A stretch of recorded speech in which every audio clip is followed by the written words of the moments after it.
All right. I couldn't go live because of the fact that the connection, you see, I seriously live out in the country. I couldn't go live.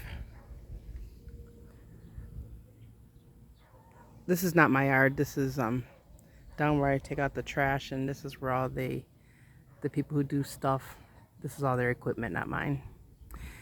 Anyways, I wanted to talk to you guys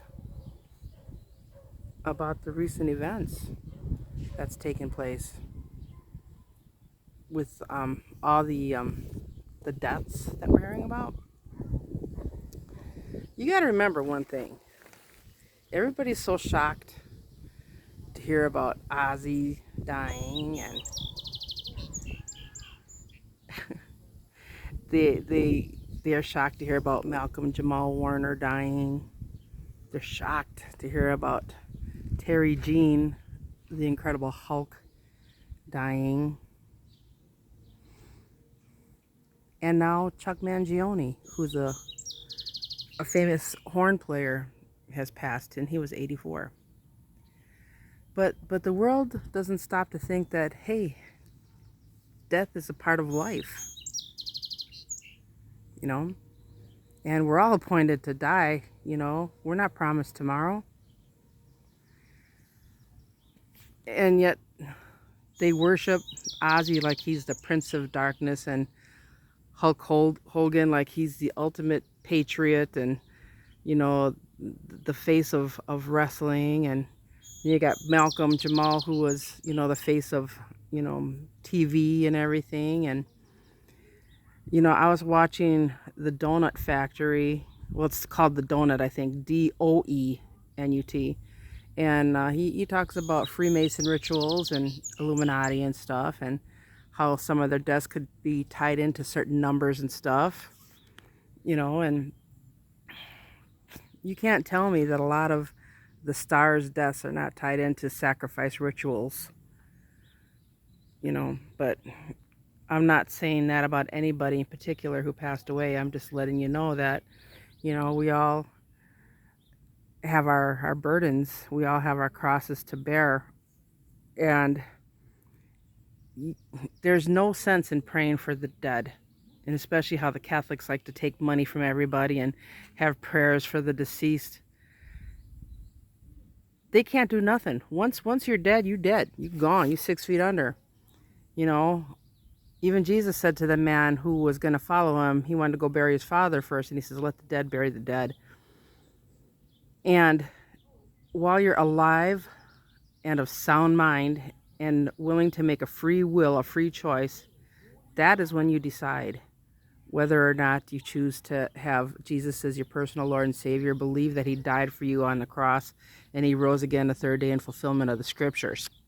He did not die on Friday, he died on a Thursday, because the math ain't mathin'. If he died on a Friday, it wouldn't be 3 full days. So I'm just letting you all know that, like I said, no one's promised tomorrow. And the only reason why everybody's freaking out of all these people dying back to back to back is because it's the natural state of order where people are going to die. You've got millions and billions of people, and only a few names are hatched out of it. Everybody's going to die at one time. The question is, are you going to be right? Are you going to be right with God when you face that white throne judgment? You really, really, really don't want to be in a lake of fire for eternity. Because when you die, you don't die. Your flesh transitions into spirit, and spirit is eternal. I know. I was one of the poster child of sin and a grin. Used to sell drugs, had a massage business, bought stolen goods. I did all that stuff in my past. Fornicated. I used food as a crutch. I did everything, you know. I've got 13 tattoos, you know. I got piercings. And the thing is this, that God looks at your heart. He looks at your heart. And he sees past all your flaws, because if you want a perfection, he has that in Jesus. It doesn't give you a golden ticket to sin, because once you actually have a relationship with Jesus, You don't want to cheat on them. You don't want to hurt them. You don't want to do things to disrespect them. That's what a relationship is. You know, we all fall short of the glory of God, but by grace we are saved.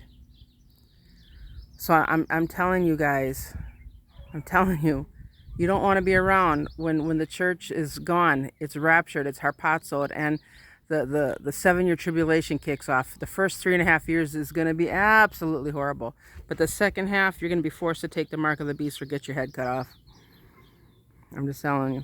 In order to buy, sell, trade, you're going to have that digital implant, and then with that shows that you will be honoring and worshiping the beast, and no way around it.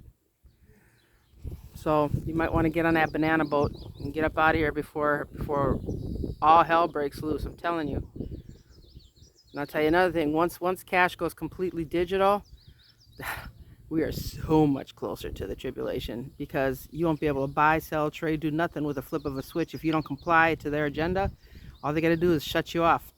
They can also decide on what you buy or how much you buy, you know, with food and stuff. Oh, you're too fat. You're not getting ice cream. Click. Nope, you can't buy this. You can't buy that. You will be dominated and ruled by the New World Order agenda.